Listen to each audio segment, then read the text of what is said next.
Bonjour à tous, je suis Romain Lauchon de Natixis Investment Manager. J'ai le plaisir aujourd'hui d'animer cette webconférence sur le thème Rebond des marchés, les thématiques d'investissement à privilégier. Donc l'objectif est de vous apporter l'information nécessaire pour décrypter l'actualité économique récente et son impact sur les marchés financiers et pour vous guider, bien entendu, sur les thématiques d'investissement porteuses avec un horizon d'investissement de long terme. Alors, pour cela, nous avons le plaisir aujourd'hui d'accueillir trois personnes. Tout d'abord, Esti Dweck, qui est responsable de la stratégie de marché chez Natixis Investment Manager Solutions. Mohamed Amor, directeur général de la société de gestion thématique Asset Management. Et Jean-Charles Roumat, directeur de la banque privée de la Banque populaire Aquitaine Centre-Atlantique. Bonjour à tous les trois. Bonjour. Bonjour Cette Romain. conférence se déroulera donc en trois parties sous un format de questions-réponses. Pour commencer, on va s'interroger sur les grandes tendances économiques pour les trimestres à venir avec Esti. Puis nous aborderons les thématiques d'investissement d'avenir, quelles sont-elles et comment y investir dès à présent. Et pour finir, quelles précautions prendre pour l'investisseur qui se lance aujourd'hui. Alors vous avez également à votre disposition un chat communautaire qui se situe sur la droite de votre écran. Bien entendu, vous pouvez poser des questions à tout moment. Nous tâcherons d'y répondre en cours de l'intervention. Alors, sans plus attendre, j'accueille Esti Dweck. Bonjour Esti. Bonjour à tous, bonjour Romain. Comme je disais, donc vous êtes en charge de la stratégie de marché chez Natixis IM Solutions. Euh, pour commencer, deux questions simples et brèves. Les effets de la pandémie sur les marchés financiers sont-ils réellement derrière nous? Et le rebond économique est-il à présent complètement amorcé? Si vous pouvez déjà répondre à ces deux premières questions. Merci Esti. Merci Romain, bonjour à tous, merci d'être avec nous cet après-midi. Alors, je pense que la réponse, on peut la faire en deux temps. Déjà, qu'est-ce que veut dire d'avoir une pandémie sous contrôle? Et puis, alors, on parle un petit peu de l'impact sur les marchés financiers, mais on va peut-être commencer une étape à la fois. La réponse la plus simple en ce qui concerne la majorité de l'Europe et plus particulièrement la France, c'est que la pandémie est plus ou moins sous contrôle. Il y a beaucoup de conversations sur une deuxième vague, sur des risques que le nombre de cas augmente, mais la réalité, c'est que la partie qui compte, la partie importante, c'est le nombre d'hospitalisations et forcément le nombre de décès. Mais pourquoi est-ce que je parle du nombre d'hospitalisations? C'est que tout le confinement que nous avons fait, tout ce temps qu'on a passé à la maison, le but, c'était que nos systèmes hospitaliers puissent gérer les cas qui allaient continuer à venir. Et pour le moment, on a réussi. On voit ici sur le graphique vraiment un mouvement baissier en termes d'hospitalisation, ce qui veut dire que même s'il reste des cas et même s'il réaugmente un petit peu avec la réouverture, pour le moment, on a tout de même une pandémie qui est plus ou moins sous contrôle et qui est gérable au niveau hospitalier, au niveau sanitaire dans la majorité de l'Europe. Aux États-Unis, c'est un tout petit peu plus compliqué, mais ça progresse aussi.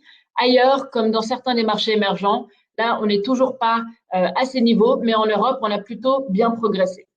Donc, une fois qu'on a à peu près cette pandémie sous contrôle, la question que vous avez posée, c'est est-ce que le rebond a commencé? Est-ce qu'on commence à sortir de cette crise sanitaire et économique? La réponse est oui, mais ceci va être graduel. Qu'on peut voir, et ici, on a des niveaux de sentiments sur l'Europe et dans le monde et des indices de surprise économique, les PMI, ce sont des sondages aux entreprises pour savoir comment ils se sentent. On a eu le niveau le plus bas jamais pour avril, et ça dans les grandes économies européennes, comme vous pouvez le voir sur la gauche. Par contre, l'avril a vraiment été le point bas et on a recommencé. La ligne de 50, normalement, elle délimite entre la contraction et l'expansion. Donc, on n'est pas encore à des niveaux très forts d'expansion et de reprise, mais le rebond a commencé. Le graphique de droite montre un indice de surprise économique, c'est-à-dire que le consensus, les économistes s'attendent à certaines données et ensuite on regarde si les données qui viennent sont meilleures ou moins bonnes. Jusqu'à il y a quelques jours seulement, les données européennes ont continué à être moins bonnes que prévu. Malgré des révisions à la baisse, ça a continué à être moins bon que prévu, mais finalement, ça s'est enfin retourné. On commence à avoir des données un petit peu meilleures. De nouveau, surtout sur le mois de mai, avec cette reprise qui commence un petit peu. Je vais laisser la dernière partie de la question, parce que je pense qu'on va y revenir dans un instant. Est-ce que les effets sur les marchés financiers sont derrière nous? Je pense que ça, c'est un petit peu plus compliqué, mais je dirais que de manière générale, que ce soit au niveau sanitaire, au niveau économique ou au niveau marché financier, le pire est probablement derrière nous.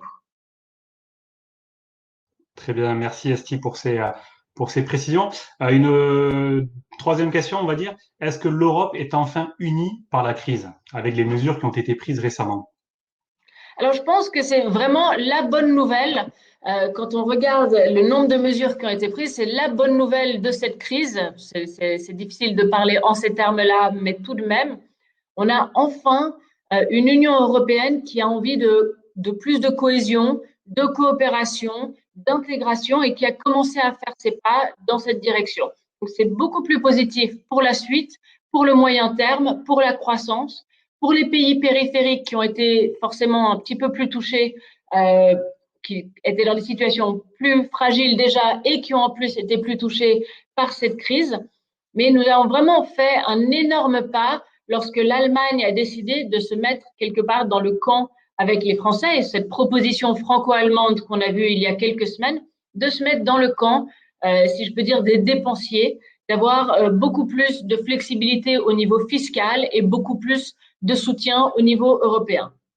On a cette proposition de fonds de relance, on est en discussion au niveau européen, ce sera peut-être cette semaine, peut-être au mois de juillet où on aura plus de résultats, mais c'est 750 milliards d'euros qui vont arriver avec de la dette qui est émise au nom de la Commission européenne et pas uniquement par pays, et qui devrait aussi voir un assez gros pourcentage. La proposition est pour 2 tiers de subventions et 1 tiers de prêts.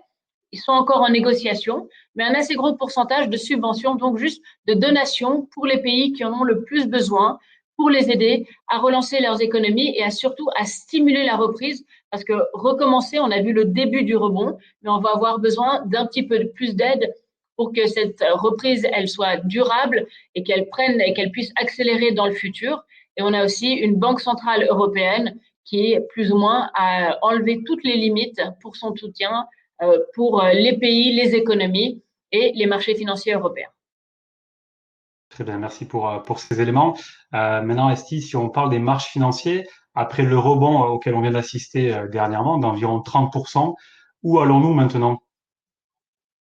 Alors, je crois que ça, c'est la plus grande question qu'on nous pose. On a eu donc l'effondrement le plus rapide de l'histoire, suivi du rebond le plus fort de l'histoire en termes de rapidité et en termes de force. Je reviens juste au bon graphique. Voilà. Donc, on a perdu 40% sur le CAC 40, donc l'indice action français en 3 semaines. On a commencé à rebondir déjà à la fin mars. On a récupéré, à un moment, on avait récupéré 38%. Et puis, on a eu une petite correction la semaine dernière, mais qu'on est en train de récupérer cette semaine. Donc, on est à peu près déjà 30% de reprise. Alors, vous voyez sur le graphique, les 30% ne suffisent pas à remonter à où on était avant. Il y a encore de la marge à la hausse, mais c'est tout de même un très fort rebond. Alors, la bonne nouvelle, c'est que quand on a un rebond aussi fort, qui finalement avait commencé dans certains secteurs plus défensifs et qui s'est élargi à tous les secteurs financiers et qui a une force comme on l'a vu, ça veut dire qu'on a peu de chances de revoir les plus bas du mois de mars. On va probablement pas continuer à monter en ligne droite. On l'a vu comme la semaine dernière avec des journées plus mouvementées. Mais de nouveau, je pense que le pire est passé et que nous allons continuer à progresser en grande partie grâce aux banques centrales, grâce au gouvernement, grâce à tous ces projets fiscaux et à cette nouvelle union et ces progrès que nous sommes en train de faire au niveau européen. Donc, on a eu des mouvements assez compliqués. Je pense qu'un petit peu de volatilité va continuer. Ce n'est pas nécessaire de devenir particulièrement agressif dans les portefeuilles trop rapidement. On l'a vu, un gros titre peut assez facilement déstabiliser, en tout cas pour une journée. Mais beaucoup d'investisseurs ont raté le rallye jusqu'à maintenant. On a des niveaux de liquidité très élevés dans les portefeuilles. Et donc, je pense qu'on a beaucoup d'investisseurs qui, en fait, attendent des corrections, attendent des opportunités de pouvoir investir à des points d'entrée plus intéressants. parce que peu de monde s'est dit le 18 ou le 20 mars que c'était le moment de re-rentrer sur les marchés actions. Et comme on a beaucoup de monde qui attend, finalement, les corrections, elles sont un petit peu plus limitées parce qu'on a 5%, 10% de prix plus attractifs et tout le monde a envie de s'y lancer. Donc, à moyen terme, on reste plus constructif. À court terme, on pense qu'il ne faut pas courir après le rallye non plus. Puis il y a surtout, je dirais, un risque de déception. Parce que oui, le rebond économique a commencé. Et comme vous l'avez vu, petit à petit, les données commencent à surprendre à la hausse. Ça veut dire que les attentes ont enfin été baissées autant qu'on en avait besoin. Mais il reste encore pas mal de parcours à faire au niveau économique. Ça va prendre plusieurs trimestres avant de revenir au niveau d'activité qui ont précédé la crise. Et on a des marchés actions qui finalement étaient déjà en train de se positionner pour un retour à la croissance rapide avec une reprise, comme on a dit, en forme de V où on reprend comme si de rien n'était presque. Et je pense que ceci ne sera pas le cas. Et donc, il y a quand même un petit peu un risque de déception dans les marchés. Donc, pas trop agressif trop rapidement. Par contre, on profite de ces opportunités pour construire des portefeuilles et surtout des portefeuilles diversifiés pour le moyen terme. D'accord, merci, merci Esti. Peut-être un petit mot sur les gagnants et les perdants de cette crise. Tout à fait. Alors, on essaie de réfléchir aux gagnants et aux perdants, qui va s'en sortir le mieux ou pas. Et vous allez voir, je pense que ça va amener à certains des sujets dont Mohamed Amor va nous parler tout à l'heure. Et si on essaye de prendre un petit peu de recul par rapport à cette crise et voir qui pourrait mieux s'en sortir que d'autres dans la crise, on voit assez facilement qui pourraient être les gagnants et les perdants. Alors, de manière générale, forcément, tout ce qui est santé et technologie devrait plutôt bien s'en sortir, même avec un rallye qui s'élargit, même avec une reprise qui reprend graduellement et puis qui s'étend aussi. Je pense que certaines des peurs et cette vision que la santé est un univers et un secteur vraiment stratégique, ça ne va pas partir. Donc, on va avoir beaucoup d'intérêt pour ce segment. Et puis, la technologie aussi. On commence à se déconfiner. Ça va prendre plusieurs mois avant de revenir à la normale, avant de retourner au bureau comme avant. Et puis finalement, tout ce qu'on va pouvoir faire de chez soi, je pense que ça va rester en vogue. On va continuer à utiliser de plus en plus la technologie, comme nous sommes en train de le faire aujourd'hui. Donc, c'est de nouveau un secteur qui va forcément rester en demande. La technologie qui aide beaucoup de toutes ces entreprises qu'on peut faire depuis chez soi. Et puis, un des troisièmes gagnants, c'est vraiment tout ce qui est investissement socialement responsable, donc aussi ce qu'on appelle le ESG, donc environnement, social et gouvernance, des critères d'investissement qui sont de plus en plus traditionnels finalement dans les portefeuilles des investisseurs et qui a plutôt bien résisté dans la crise. Alors oui, il y a un certain avantage, je dirais, structurel, parce que ce genre d'investissements ont tendance à être plutôt surpondérés justement sur la santé, sur la technologie, et puis moins pondérés sur l'énergie, l'aviation, les voyages, les divertissements qui ont plus souffert dans la crise que nous avons connue. Mais dans le rebond, ce genre de stratégie a continué à bien performer. Et forcément, quand on reprend ces trois critères ESG séparément, on parle beaucoup du E depuis des années, mais avec une crise comme nous la voyons aujourd'hui, je pense que le S, le côté social des entreprises, et G, l'importance de la gouvernance, vont finalement que augmenter dans le futur. Alors, je vais pas passer trop de temps sur les perdants, parce qu'on ne veut pas finir sur une note trop négative, et vous avez vu, je suis plutôt optimiste et plutôt constructive sur le moyen terme. De nouveau, je pense que ça va prendre du temps pour revenir à la normale, ou probablement nous allons revenir à un nouveau normal qui aura moins de voyages, qui aura peut-être moins de restaurants. On peut aller au restaurant, mais il y a moins de tables, il y a un petit peu moins de productivité. Pas tout le monde va reprendre l'avion aussi facilement. Donc, certains de ces secteurs risquent d'avoir besoin de plus de temps pour récupérer. L'énergie aussi, parce qu'en termes de productivité, on reste un petit peu en dessous. La demande va rester un petit peu plus faible. Donc, on a rebondi un peu sur le pétrole depuis les plus bas du mois d'avril. Mais je ne pense pas qu'on va beaucoup plus monter pendant un petit moment parce que la demande manque aussi. Et puis, la note qui touche certainement beaucoup d'entre nous, c'est quelque part, c'est l'épargne. Alors, ça paraît un petit peu négatif comme ça, mais les taux bas ou négatifs vont rester. Pour parler 2 secondes des États-Unis, on a la Banque centrale américaine qui a déjà dit que ces taux resteraient plus ou moins à zéro jusqu'à au moins 2022. Je n'imagine pas trop que la Banque centrale européenne va essayer de faire monter ses taux avant les Américains. Donc, on a encore 2 ans, 3 ans facilement de taux à zéro ou négatif, ce qui veut dire que tout ce qui est épargne, tout ce qui est fonds en euros, va être de moins en moins ou encore moins bien payé et peu payé pendant très longtemps. Donc, on continue de nouveau à chercher de la diversification. On profite d'opportunités pour construire des portefeuilles pour le moyen terme, avec des investissements justement qui peuvent être ESG, avec des investissements thématiques, comme on va en parler tout à l'heure. Mais on cherche ces opportunités parce que, hélas, la liquidité et l'épargne ne vont pas beaucoup apporter pendant encore un certain temps. Très bien, merci. N'hésitez pas aux différents participants à poser des questions directement via le chat. Moi, juste une petite question avant de passer la main à Mohamed Amor. Par rapport justement à l'intervention des banques centrales, est-ce que vous n'avez pas peur que ces dernières justement génèrent de l'inflation et quelle peut être votre position également sur l'or? Alors, en termes d'inflation, si on fait marche arrière sur la dernière crise, si on reparle de 2008-2009, on a eu beaucoup d'interventions des banques centrales, peut-être pas tout à fait à la même échelle et certainement pas aussi rapidement que durant cette crise de 2020, mais ça n'a pas généré d'inflation. Et ce dont il faut se souvenir, c'est que beaucoup de ce que les banques centrales et les gouvernements sont en train de faire actuellement, c'est remplacer les trous dans l'activité économique, dans les salaires, sur essayer de sauver les salaires. Donc, ce n'est pas du stimulus en plus, c'est vraiment pour éliminer ou limiter la baisse de l'activité, de la performance, de la productivité. Et donc, je pense qu'en soi, ça ne va pas générer de l'inflation. Là où il faut garder quand même un petit œil, c'est justement cette perte de productivité dans certains secteurs qui peut amener une certaine inflation. Alors, je prends un exemple vraiment banal.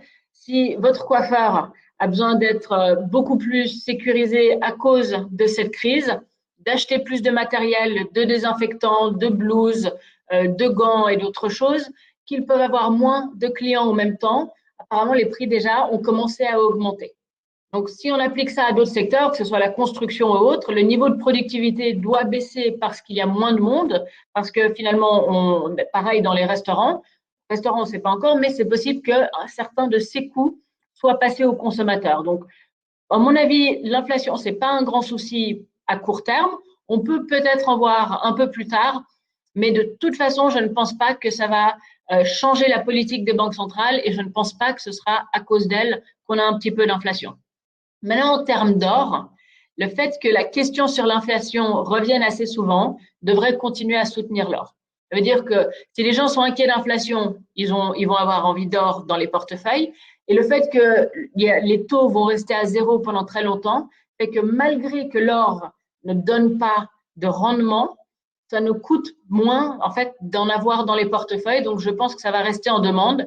Là, on a un petit peu plafonné sur les prix, mais je pense qu'il reste un petit peu de potentiel à moyen terme. Très bien. Merci beaucoup, Esti, pour tous ces éléments relatifs à l'économie. Restez avec nous si jamais il y a des questions sur le chat par rapport à ces éléments-là, ces éléments abordés. Merci beaucoup. On va passer maintenant la main à Mohamed Amor. Mohamed, bonjour. Tu es en train de se connecter avec nous. Bonjour Romain. Voilà, bonjour Mohamed. Donc, je le rappelle, vous êtes directeur général de la société de gestion thématique Asset Management, société de gestion créée il y a seulement 14 mois, qui vient de franchir récemment le cap du milliard d'euros d'encours sous gestion. Donc, tout d'abord, bravo pour cette belle performance. Cela prouve avant tout une chose, c'est l'intérêt des épargnants pour vos solutions, solutions tournées vers les thématiques d'avenir, comme, je vais les citer, la robotique, l'intelligence artificielle, l'eau, la sécurité et plus récemment sur l'économie de l'abonnement. Alors, Mohamed, je vais vous laisser la main, mais pour débuter, pourquoi et surtout comment investir sur les thématiques d'avenir? Déjà, vous le disiez, moi je tiens à remercier les épargnants, parce que si on a passé ce cap symbolique du milliard d'actifs sous gestion après seulement 14 mois d'existence, c'est grâce aux épargnants qui nous font confiance, qui comprennent nos stratégies d'investissement et qui trouvent en nos stratégies d'investissement des véhicules qui leur permettent de donner du sens à leur investissement. Ça, c'est le premier point et on l'a vu encore plus depuis le début de l'année. Ça a été une période d'incertitude assez forte et les épargnants ont cherché à avoir des repères. Et ils ont trouvé ces repères dans la manière dont on construit notre investissement et ça répond aussi à votre question. C'est-à-dire, on construit notre investissement sur le long terme. Déjà, qu'est-ce que la gestion thématique? La gestion thématique, et vous le voyez d'ailleurs, c'est le premier pilier de notre philosophie de gestion, c'est de capter la croissance structurelle de long terme qu'il y a sur le marché. Pourquoi? Parce qu'il y a une croissance. Aujourd'hui, on voit la croissance du marché, mais il y a une croissance qui est plus forte et qui est autour de différents thèmes. Donc, nous, on essaie d'avoir des thèmes qui capturent des croissances qu'on appelle des croissances séculaires, c'est ce que vous voyez sur cette première brique à gauche, mais qui est en fait une croissance structurelle de long terme. Donc on va définir des thèmes, comme par exemple le thème de l'eau, on va en définir les limites de manière très précise. Pour nous, l'eau, c'est exclusivement l'industrie de l'eau et les services liés à l'eau, sans jamais investir sur la ressource en eau en elle-même ou sur l'eau packagée. Vous ne trouverez pas de fabricant d'eau en plastique dans notre portefeuille. Donc des thèmes on va définir de manière avec beaucoup de sélectivité, donc de manière très focalisée. Mais une fois qu'on a défini ces thèmes, on regarde la croissance. Si vous regardez l'industrie de l'eau aujourd'hui dans le monde, par exemple, vous avez une croissance de 7% par an sur les 15 prochaines années. C'est déjà une croissance qui est supérieure à la croissance de l'économie globale. Donc, on va définir un thème, on va regarder les sociétés qui sont actives dans ce thème, on va regarder la croissance de ce thème, et après, on va aller chercher les meilleures sociétés à l'intérieur de cet univers d'investissement. Mais on va le faire sans contrainte. Et c'est la troisième brique, on va pouvoir regarder partout dans le monde, on va pouvoir regarder toutes les tailles de sociétés et tous les secteurs. C'est ce qui est très important, c'est que l'approche thématique et notre manière à nous de construire un investissement thématique, c'est d'avoir une approche qui transcende l'approche classique qui viendrait dire je vais avoir un fonds européen, américain, émergent. Là, non. On va avoir une approche qui transcende ça. Et une approche aussi qui ne va pas dire je veux des grosses capitalisations, des plus petites capitalisations, ou je vais dans tel ou tel secteur. L'idée, c'est d'avoir un thème, par exemple, je vous le disais, ce thème de l'eau, des sociétés qui sont actives dans l'industrie ou les services liés à l'eau, et après, où qu'elles soient, quelle que soit leur taille, quel que soit le secteur dans lequel ils agissent, la santé, l'agricole, l'industrie, on va les regarder. Et ça, on va le faire de manière responsable. Esti soulignait l'apport de la gestion responsable dans les portefeuilles. On l'a vu, plus précisément depuis le début de l'année, nous, on a des critères qu'on appelle ESG, qui sont intégrés tout au long du processus d'investissement. Ces critères ESG, ça veut dire quoi? C'est des critères environnementaux, sociaux et de gouvernance. Pourquoi on les intègre dans notre processus? Puisque jusqu'à il y a une dizaine d'années, ça fait un peu plus de 10 ans qu'on gère des fonds thématiques maintenant, l'équipe, jusqu'à une dizaine d'années, on regardait seulement les critères financiers. On regardait le bilan, on regardait le management, on regardait le produit, mais on ne s'intéressait pas aux critères extra-financiers. Sauf que ces critères extra-financiers, ça vient être une lumière supplémentaire sur l'investissement qu'on veut porter et ça nous permet de mieux gérer notre risque. Et d'avoir des valeurs en portefeuille, par définition, on est des investisseurs de long terme chez Thematics AM et nos produits sont des produits et notre processus d'investissement fait qu'on va accompagner les sociétés sur le long terme, des sociétés qu'on connaît bien, dont on connaît le management, les produits, mais aussi ce risque ESG. Et donc, on va pouvoir apprécier au maximum tous les risques sur un titre financier ou extra-financier, sur un titre qu'on peut théoriquement garder très longtemps. Si une société nous plaît et qu'elle continue de délivrer le rendement attendu, on peut la garder en portefeuille année après année. Pour vous donner un exemple sur un véhicule qu'on gérait dans le passé, on a gardé un titre un peu plus de 19 ans en portefeuille, parce que toutes les cases, entre guillemets, étaient cochées année après année. Donc ça, c'est vraiment le fondement romain de notre stratégie. Capter la croissance séculaire qu'il y a sur les marchés à travers une approche qui vient définir un thème de manière focalisée, parce que la gestion thématique, tout le monde en parle aujourd'hui, mais c'est quelque chose de très hétérogène. Nous, on a décidé de le faire de manière focalisée, sans contrainte et avec beaucoup de responsabilité, c'est-à-dire de pouvoir venir vous voir. D'ailleurs, à la fin du mois, tout l'ensemble de nos produits, tous les thèmes qu'on développe auront un label d'investissement socialement responsable. Et les thèmes qu'on a décidé de développer, c'est le thème de l'eau, le thème de la sécurité, le thème de l'intelligence artificielle et de la robotique, mais aussi le thème de l'économie de l'abonnement. Le dénominateur commun de tous nos thèmes, c'est qu'ils sont intemporels. Vous aurez toujours besoin d'eau. La sécurité fait partie et est un des principaux besoins élémentaires de l'homme. L'intelligence artificielle et la robotique, on le verra tout au long de l'histoire, ça nous a suivis et ça rentre de plus en plus dans notre vie de tous les jours. Et cette économie de l'abonnement, sur les 10, 15, 20 prochaines années, là aussi, on va avoir un vent dans le dos qui est une habitude de consommation qui change et des industriels qui s'intéressent de plus en plus à ce modèle. Si je reviens maintenant peut-être sur, sur le fond, sur l'eau, si on commence, ou sur ce thème de l'eau, pardon. Si on regarde ce thème de l'eau aujourd'hui, qu'est-ce qui nous intéresse? Ça peut paraître étrange de se dire comment on peut, en investissant sur l'eau, à la fois préserver cette ressource eau et en tirer un rendement intéressant dans nos portefeuilles. Bon, si on revient à la diapositive précédente, Romain, s'il te plaît, l'idée c'est de se dire quoi? C'est que de manière, si on prend les estimations de la population en 2050 les plus conservatrices, on sera à peu près 10 milliards. 10 milliards en 2050. Donc là, je vous demande de ne pas regarder le graphe au début, mais on sera 10 milliards en 2050. Mais ça ne nous parle pas. Si je vous avais dit 11 milliards, vous m'aurez dit merci monsieur, mais ça ne vous parle pas plus. Donc si on regarde par tranche de 24 heures ce qui se passe, et bien par tranche de 24 heures, il y a en moyenne 240 000 personnes de plus en net, pardon de le préciser, mais naissance moins mort, de personnes qui viennent sur Terre, donc de naissance nette. 240 000 personnes de plus toutes les 24 heures. Donc très concrètement, si vous regardez votre montre, il est 17h26. Demain à 17h26, la Terre aura en moyenne 240 aura enregistré 240 000 naissances. Si vous regardez à l'échelle d'une seconde maintenant, eh ben, une seconde, toutes les secondes, on a 4,66 naissances. On n'a pas coupé le bébé, mais c'est une stat. 4,66 naissances toutes les secondes. Et ces gens-là, quand ils arrivent sur Terre, ils ont besoin de quoi? Et pardon, je vais continuer. Si on prend l'exemple des naissances par heure, c'est la diapositive que vous avez sous les yeux.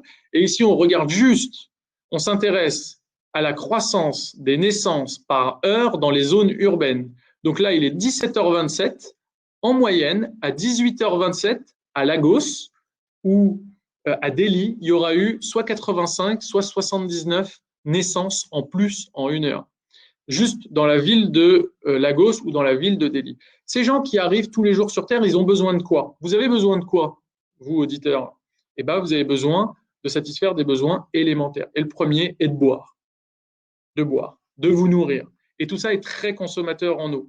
Et maintenant, ce qu'il faut regarder, c'est que, et vous le voyez, ici, le bond, donc sur cette carte, vous voyez le bond des naissances, il est où? Dans les pays émergents. Et souvent, dans les pays émergents, on a aussi une mutation de la population. On passe d'une classe défavorisée à une classe moyenne à travers le temps. On passe des campagnes vers les villes avec un mode de vie qui consomme de plus en plus d'eau. Arrêtez-vous une seconde et pensez à toute l'eau que vous consommez toute la journée. Vous prenez une douche entre 75 et 100 litres. L'eau pour la machine à laver, l'eau pour cuisiner, l'eau pour nettoyer, etc., etc., etc. On consomme beaucoup d'eau tous les jours. Parce que l'eau à laquelle on peut penser, celle à laquelle je vous ai parlé, le cas d'utilisation d'eau que je vous ai évoqué initialement, c'était l'eau qu'on boit. Mais l'eau qu'on boit, c'est un faible pourcentage de toute l'eau qu'on utilise tous les jours. Les plus gourmands d'entre nous vont boire 2 litres d'eau aujourd'hui. Et ça sera ça au maximum. Mais toute l'eau qu'on utilise dans un mode de vie urbain est important. Et rendez-vous compte, la classe moyenne dans les pays émergents, donc là vous voyez des couleurs, si on enlève les États-Unis, la classe et l'Europe. Si vous voyez juste la classe moyenne dans les pays émergents, ça va être 500 millions de personnes demain, en 2025. 500 millions de personnes, donc ça c'est la classe moyenne émergente. Si on compare ça à la population européenne, donc ce sera l'équivalent de la population européenne en 2025. Et cette classe moyenne, elle est dans les villes. Donc elle consomme plus d'eau. Mais elle change aussi ses habitudes alimentaires. Elle va consommer plus de viande. Et là, vous avez différentes statistiques en fonction du lieu, bien entendu, où vous produisez votre viande.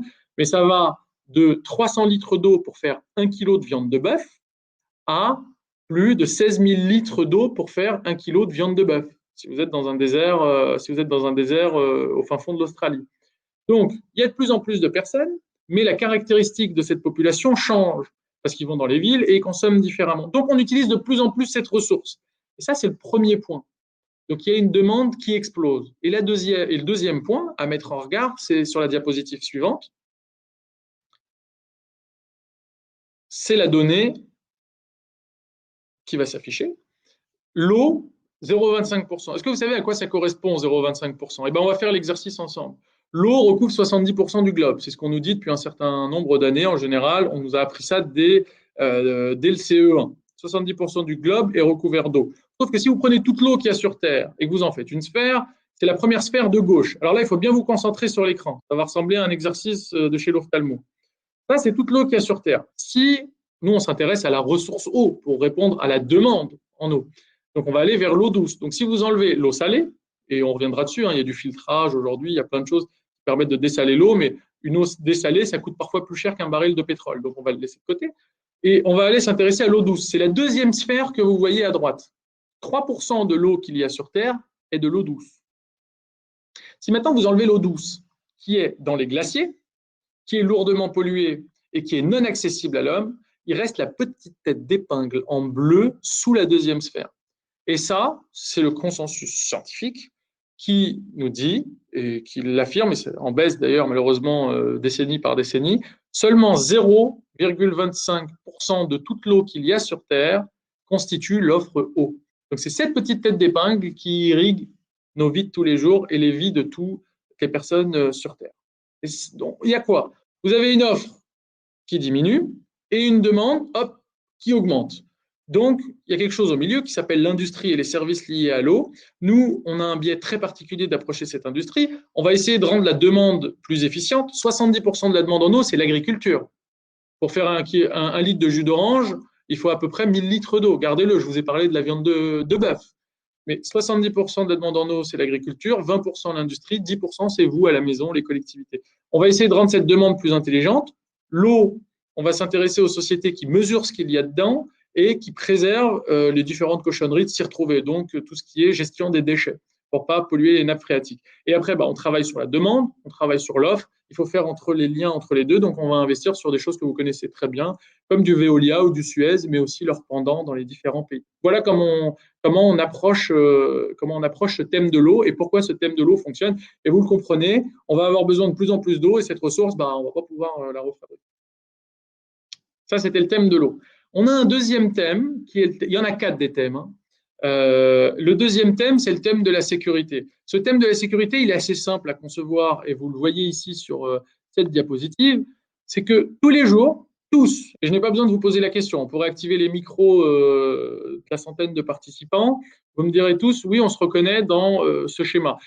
On est tous les jours, des consommateurs quotidiens de sécurité et parfois sans nous en rendre compte. La sécurité, elle est quand on part de chez nous, avec les systèmes de verrouillage des portes, parfois les alarmes, les systèmes de transport. Vous alliez au bureau en tram, en train, en métro, en vélo, en scooter, en voiture, vous allez avoir des systèmes de sécurité. Un exemple, la voiture, c'est en moyenne $350 de contenu en sécurité aujourd'hui. Plus la voiture devient autonome, plus elle devient intelligente. Certains d'entre vous, peut-être, ont des modèles de Peugeot ou de Renault qui sont équipés de ces technologies de sécurité. Et plus le contenu en sécurité va être augmenté. Nous, on n'investit pas sur Renault, on n'investit pas sur Peugeot. On investit sur l'industriel qui va fournir les technologies qui permettent à l'automobile d'être plus sécurisé. Bon, c'est un segment d'ailleurs qu'on a réduit depuis le début de la crise parce qu'on savait qu'on allait moins vendre de voitures. Le contrôle d'accès dans les immeubles, le paiement, la sécurité alimentaire qui vous entoure. Aujourd'hui, quand vous achetez un steak de viande de bœuf chez Carrefour, vous n'avez pas le choix de dire « je prends celui qui n'est pas tracé ». Comme quand vous allez acheter une voiture, on ne vous demande pas votre avis. Vous prenez la ceinture de sécurité, vous n'avez pas le choix. Parce que la réglementation l'impose. Je vous le disais, les paiements. Et ça a explosé depuis le début du Covid. Toute la partie paiement sans contact. Nous, on va sécuriser et on va regarder toutes les sociétés dans l'univers d'investissement qui s'intéressent à la sécurisation du paiement. Les aéroports, les systèmes de sécurisation des réseaux. Aujourd'hui, quand on utilise son ordinateur, on n'a pas envie que le voisin y pénètre. Donc, on a tous un antivirus sur notre ordinateur, etc. Tout ça pour vous dire que ce thème, il nous entoure. C'est un thème qui a une forte croissance, 11% par an. Nous, toujours dans cet univers d'investissement, l'idée, c'est d'aller vous chercher les meilleurs, les plus belles pépites. Et ce thème d'investissement, si vous prenez la pyramide de Maslow, après manger et boire, le troisième besoin de l'homme, c'est d'être sécurisé. Si vous passez en TGV et que vous regardez nos villages français, en général, ils sont juste à côté d'un piton rocheux. On a besoin de boire, mais aussi d'être sécurisé. Donc voilà pour le thème de la sécurité. Et c'est un fond, vous le comprenez bien, c'est un thème que vous comprenez bien, donc vous l'appropriez assez bien et vous arrivez à voir ce qui s'y passe. Après, je vais revenir sur… Oui. Peut-être une première question. Par rapport aux valeurs qui sont les entreprises qui sont derrière ces fonds, est-ce qu'on est plutôt sur des valeurs françaises, des valeurs européennes ou des valeurs américaines?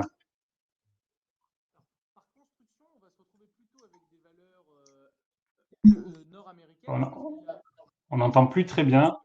Mohamed, au niveau du son. Pardon. Voilà, là c'est mieux. Là c'est mieux. Il n'y a plus la caméra également. Hop. Voilà, vous m'entendez mieux? Voilà, parfait. Merci. Ah, très bien. Pardon. Et donc, vous allez vous retrouver avec plutôt des sociétés nord-américaines parce qu'il y a une vraie composante innovation. Mais encore une fois, on va chercher les meilleures sociétés où qu'elles soient. Donc, si elles sont aux États-Unis, on sélectionne les sociétés américaines. Si elles étaient en Europe, on aurait pris des européennes. Et si les meilleures étaient françaises, on aurait pris des sociétés françaises. Là, il s'avère qu'à plus de 50%, nos portefeuilles sont orientés vers les États-Unis. Voilà, bien, Romain, merci. pour répondre à votre question. Parfait, merci. Je passe du coup sur le thème suivant, donc l'intelligence artificielle et la robotique. Oui, très bien. L'intelligence artificielle et la robotique, c'est pourquoi déjà on a décidé d'allier intelligence artificielle et robotique. Et ben parce que déjà, c'est un thème qu'on connaît très bien. On a commencé à avoir des stratégies d'investissement sur ce thème en 2015. On a géré un peu plus de 7 milliards sur ce thème. 7 milliards qui sont toujours qui sont toujours là. Mais ce thème, pourquoi on a décidé de le modifier cette fois-ci et de joindre l'intelligence artificielle et la robotique? Parce qu'il y en a un, c'est le moteur, et l'autre, c'est la carrosserie et les roues. Vous ne pouvez plus les dissocier. On ne peut plus dissocier l'intelligence artificielle de la robotique. Et surtout, l'intelligence artificielle, c'est quoi? Parce qu'il ne faut pas s'imaginer des choses fantasques ou des choses qu'on ne maîtrise pas. C'est simplement de la capacité de calcul, des capacités de calcul et une capacité de traiter ce qui devient une vraie richesse aujourd'hui, la donnée. Vous avez, horizon 2030, un peu plus de 50 milliards d'objets connectés. 50 milliards d'objets connectés, c'est autant d'objets qui génèrent des données. Donc autant de données qu'il faut traiter. Et parfois, si vous, Romain, vous avez besoin d'une typologie d'information, ou vous, auditeurs, vous avez besoin chacun, on est plus d'une centaine, si chacun a besoin de quelque chose de très précis, et bien jusque-là, jusqu'à il y a 4-5 ans, on ne pouvait pas le faire, parce qu'il y avait tellement d'informations qu'on ne pouvait pas trier le bon grain de livret. Et ben, l'intelligence artificielle, c'est quoi? C'est de la capacité de calcul qui permet de traiter ces informations. De traiter ces informations et de très bien calibrer ce qu'on choisit à l'intérieur de ces informations. Pour faire quoi? Ben pour irriguer des algorithmes après qui nous permettent, une fois qu'ils sont intégrés dans un robot, d'avoir des robots qui sont totalement différents de ce qu'on a connu. On a connu des robots de première génération qui sont des robots qui faisaient des tâches physiques et répétitives. Les robots aujourd'hui qui sont utilisés, c'est des robots qui vont faire des tâches cognitives complexes qui, jusque-là, ne pouvaient pas être exécutées autrement que par un humain. Et surtout, on va se retrouver avec des robots qui peuvent aujourd'hui travailler avec des humains. On va se retrouver, par exemple, avec des robots qui, grâce à tous les capteurs qui les intègrent, vont pouvoir améliorer le quotidien des humains, notamment sur la partie industrielle, sur les tâches exécutées de manière plus physique. Mais ce qu'il est important de voir, c'est, on le voit sur la diapositive suivante, et c'est un peu sous le ton de l'anecdote que je voulais vous faire voir ça, c'est qu'il y a, si on regarde là, ça ne se voit pas très bien, mais malheureusement avec le format qu'on projette ici, mais si vous regardez tout à gauche, vous avez New York en 1904. Alors là, vous ne le voyez pas, mais il faut me croire sur parole. En 1904, en face de la cathédrale, vous n'aviez que des calèches et une seule voiture. Si on regarde l'image du milieu, 1913, la même 5e avenue à New York, vous n'avez plus que des voitures et plus une seule calèche. Et là, on demande à Ford, Henry Ford, qui avait créé la Ford T, qui est la première voiture, on lui dit oui, mais c'est grâce à vos clients que vous êtes arrivé à créer la voiture, et c'est grâce pour répondre à un besoin client. Vous savez ce qu'il leur répond? Il leur dit non. En 1904, si j'avais demandé à mes clients ce qu'ils souhaitaient, à mes consommateurs, ils auraient répondu un cheval plus rapide. C'est exactement ce qui est en train de se passer aujourd'hui avec l'intelligence artificielle et la robotique. On ne voit pas tous les bouleversements qui sont induits par l'intelligence artificielle. Dans le médical, on se retrouve avec des robots chirurgicaux. Des robots chirurgicaux aujourd'hui qui vont opérer une main de manière beaucoup plus précise que n'a pu le faire l'homme jusqu'aujourd'hui. On va se retrouver avec des robots qui vont faire des opérations, qui vont pouvoir aller entre l'épiderme et le derme, qui vont pouvoir faire des opérations extrêmement complexes avec un taux d'échec qui frôle 0. Donc, on évacue totalement la dimension liée à l'échec ou à l'erreur humaine. On va se retrouver avec des robots, toujours sur le domaine de la santé, qui vont permettre de diagnostiquer. Donc ça, c'est de l'intelligence artificielle pure.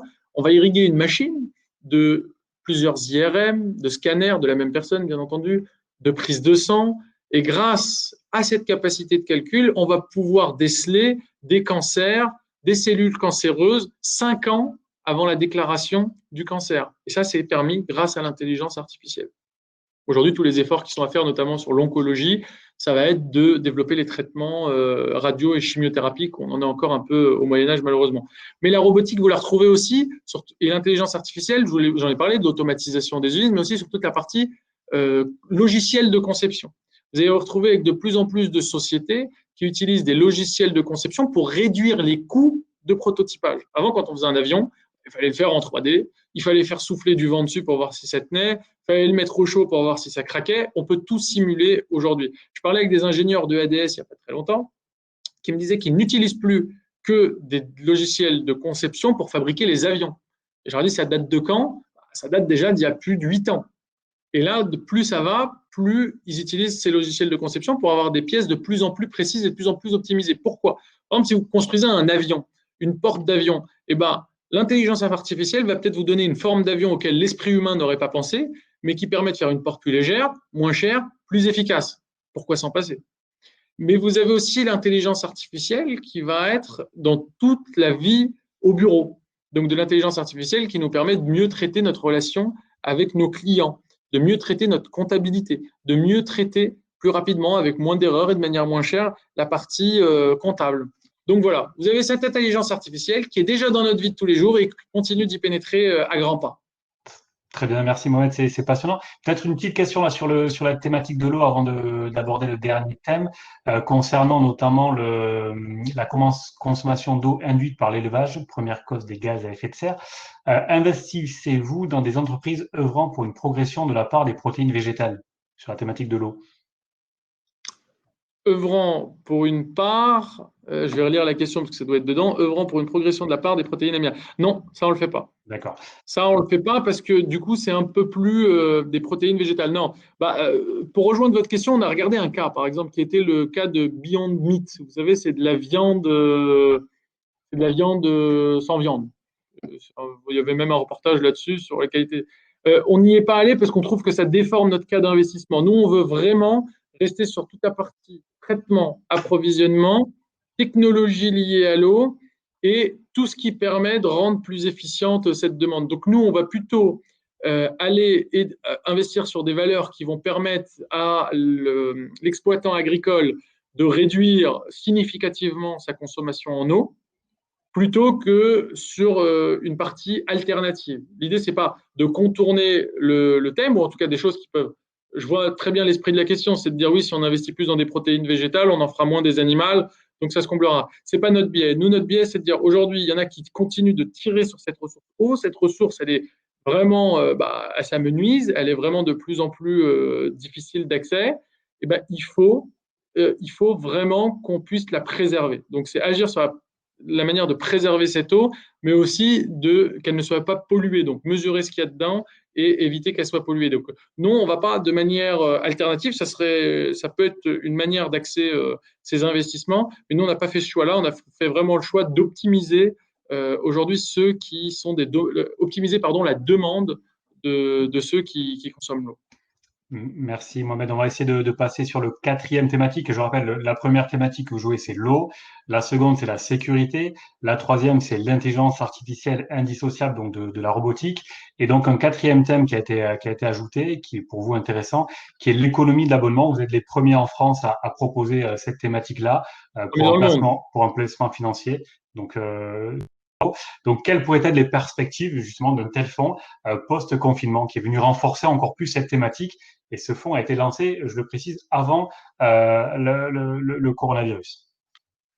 C'est ça. Alors déjà, qu'est-ce que c'est le fonds sur l'économie de l'abonnement? C'est un fonds qui va adresser toutes les sociétés qui commercialisent leurs biens ou leurs services à travers le modèle de l'abonnement, qu'ils commercialisent directement à des entreprises, qu'ils commercialisent directement auprès des consommateurs, donc ce qu'on appelle du B2C en anglais, ou des sociétés qui s'adressent à d'autres sociétés, toujours en anglais, du B2B, et qu'ils fassent en ligne ou en physique, donc online ou offline. Donc, des sociétés qui commercialisent leurs biens ou services par de l'abonnement auprès de consommateurs ou directement de sociétés, et que ce soit en ligne ou offline.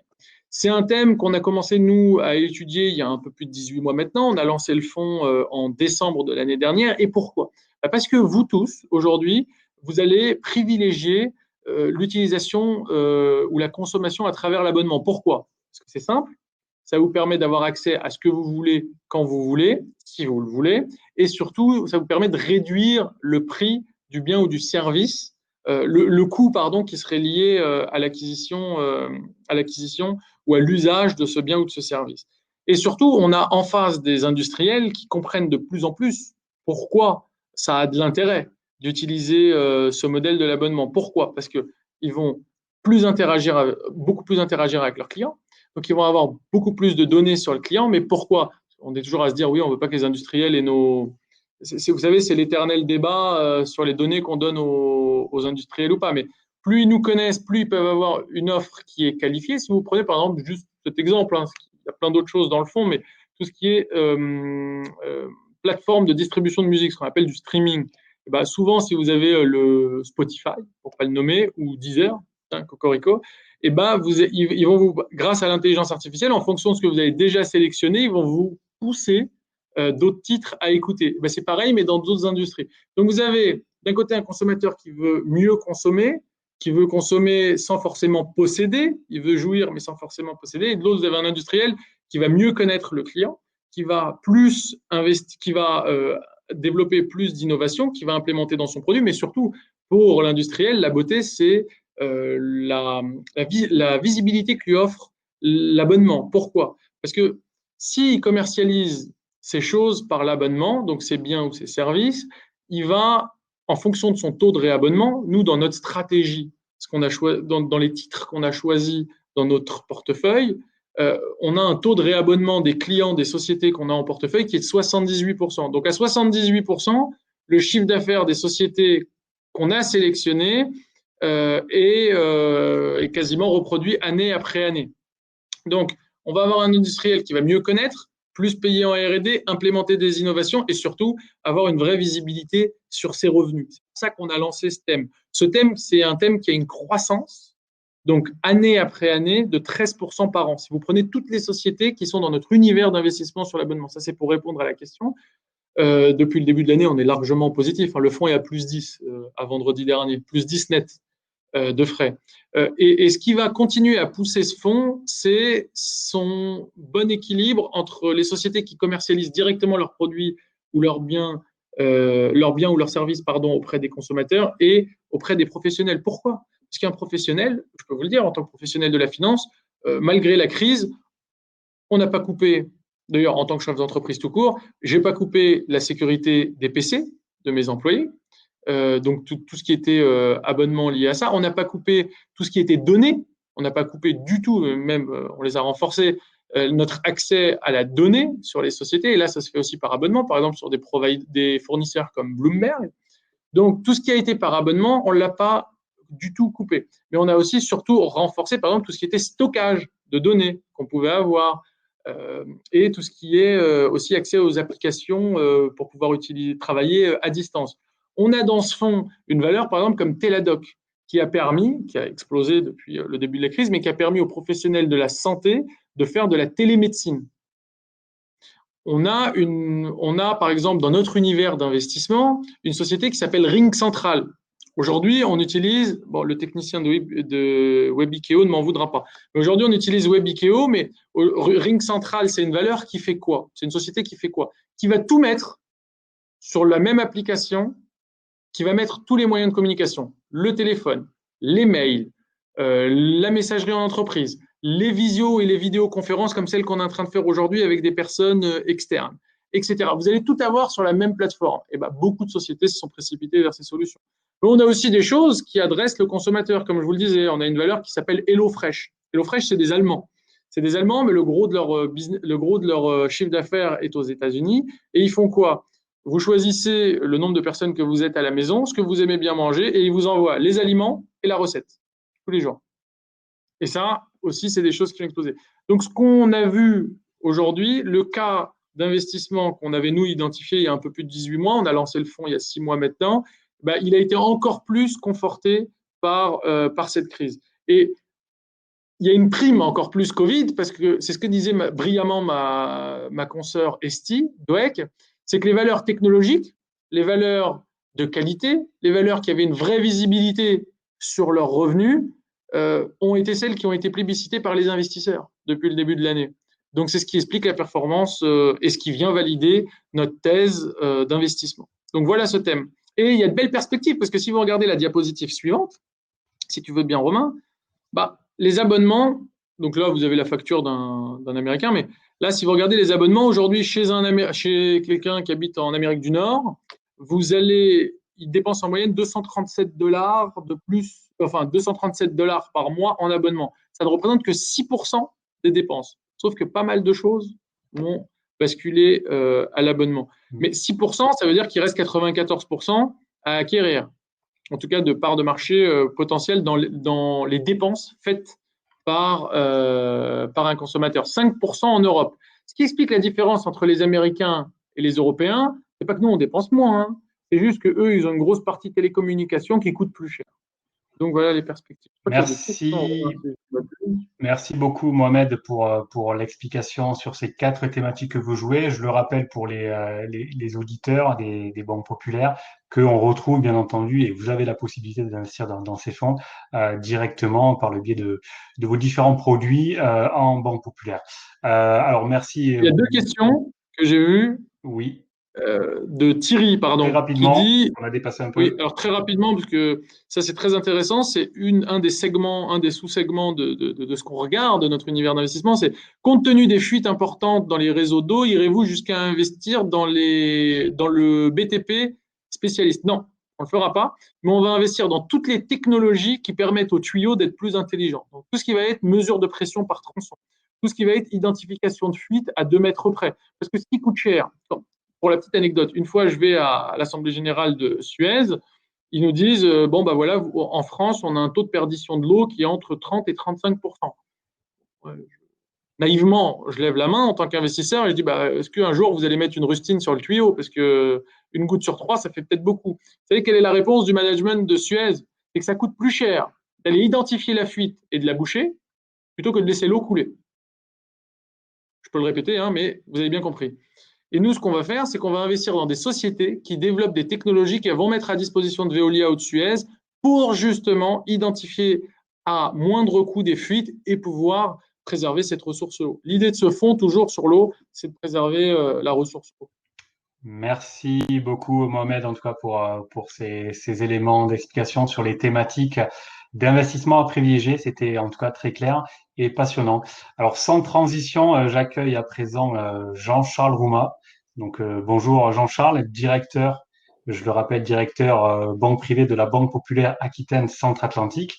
Alors concrètement, après ces éléments, ces informations communiquées par Mohamed, comment aujourd'hui les banques populaires peuvent-elles accompagner leurs clients pour allouer et gérer leur épargne au quotidien?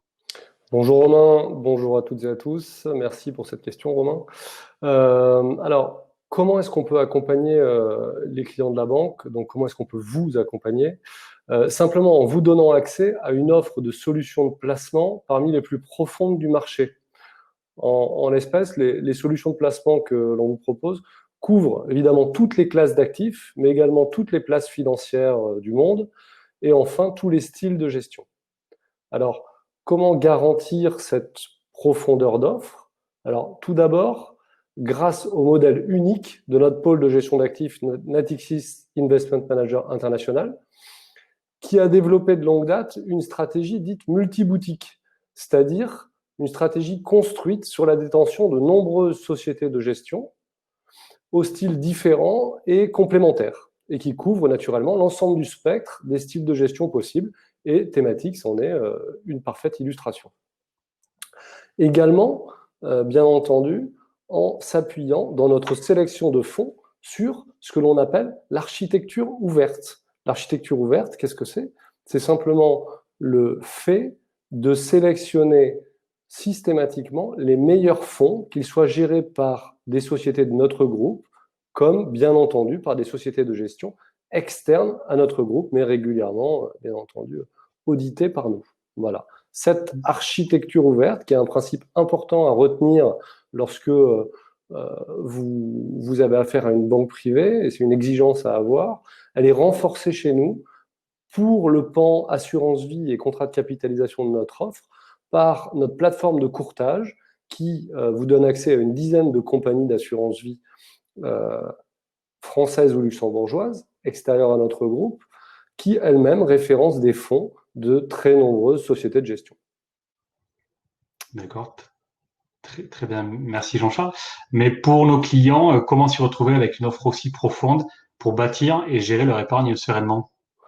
En fait, Romain, comme je le dis régulièrement, en respectant tout d'abord quelques règles simples, c'est-à-dire en sélectionnant des placements dont le triptyque rendement attendu, risque et durée de détention recommandée est conforme à vos objectifs, mais également à votre horizon d'investissement. Ça, c'est une première chose. Seconde chose, en diversifiant naturellement vos placements financiers et sur différentes classes d'actifs et en investissant régulièrement en actions pour lisser vos points d'entrée dans le marché. Et puis, point et dernière règle importante, en gardant le cap, quoi qu'il arrive, y compris lorsque les marchés décrochent, parce que le risque principal auquel vous vous exposez en tant qu'investisseur, c'est à manquer le rebond lorsqu'il se produit si vous êtes désinvesti. En pratique, votre conseiller en gestion de patrimoine ou votre banquier privé va pouvoir vous accompagner de 3 façons pour gérer votre épargne. Première façon, et donc c'est ce que Romain nous montre à l'écran, en déléguant, il va vous proposer, si vous le souhaitez, de déléguer la gestion de vos placements à un gérant de portefeuille. Ou si vous souhaitez garder la main sur vos placements, mais tout en bénéficiant des conseils de votre conseiller pour gérer vos placements, eh bien cela est évidemment possible. Et enfin, si vous souhaitez gérer de façon totalement autonome vos placements en effectuant vos opérations via votre accès Internet, c'est-à-dire CyberPlus via votre espace bourse, cela aussi est proposé dans notre banque, donc avec ces 3 niveaux d'accompagnement. D'accord, merci Jean-Charles pour ces éléments complémentaires. Avez-vous peut-être d'autres conseils, Jean-Charles, pour aider nos clients à accroître à la fois leur rendement de leur épargne tout en respectant leur profil de risque et l'horizon de placement qui aura été communiqué à leurs conseillers? Oui, bien sûr, Romain, évidemment. Pour optimiser le rendement de vos placements et sécuriser l'atteinte de vos objectifs, il est important de sélectionner attentivement les enveloppes dans lesquelles vous investissez. Donc, car ce qui est important, c'est le rendement net. Donc, à ce titre, si vous investissez dans un plan d'épargne en action, vous allez naturellement être exonéré d'impôts sur les plus-values. Si vous investissez dans un plan d'épargne retraite individuel, eh bien là, vous allez bénéficier d'une déduction fiscale. Si vous investissez en assurance vie, vous allez réduire la taxation sur les gains que vous ferez de votre contrat et vous allez pouvoir optimiser la transmission de votre patrimoine. Donc, en synthèse, pour définir la stratégie de gestion de votre épargne, pour l'optimiser et la gérer, il y a non seulement les règles simples à respecter que je vous indiquais, mais il y a, vous l'avez compris, un certain nombre d'aspects juridiques, fiscaux, financiers qu'il faut intégrer à votre réflexion. Aussi, je vous conseille tout naturellement de prendre contact avec votre conseiller en gestion de patrimoine ou votre banquier privé qui, après avoir analysé votre situation et vos objectifs, vous apportera des réponses sur mesure au travers d'une étude, de la remise de votre étude patrimoniale personnalisée. Merci. Merci Jean-Charles. Peut-être une dernière question avant de nous couper, parce qu'effectivement, on a dépassé un petit peu le timing prévu. Au niveau du coût de gestion d'un gérant de portefeuille, approximativement, qu'est-ce que ça représente par an? Alors, dès lors qu'on parle de délégation de gestion, il faut avoir à l'esprit que le coût de la gestion propre du gérant est de l'ordre de 0,8% par an des actifs gérés. D'accord. Très bien, merci Jean-Charles pour ces éléments complémentaires. Merci à nos 3 intervenants de ce jour, Esti, Mohamed Amor de Thématique Asset Management et Jean-Charles Romain donc de la Banque Populaire Aquitaine Centre-Atlantique. Avant de nous quitter, je m'excuse un petit peu pour le dépassement de timing, mais c'était passionnant. Je vous remercie à tous pour votre présence et votre participation et on se retrouve très bientôt. Merci beaucoup. Au revoir. Merci. Au revoir.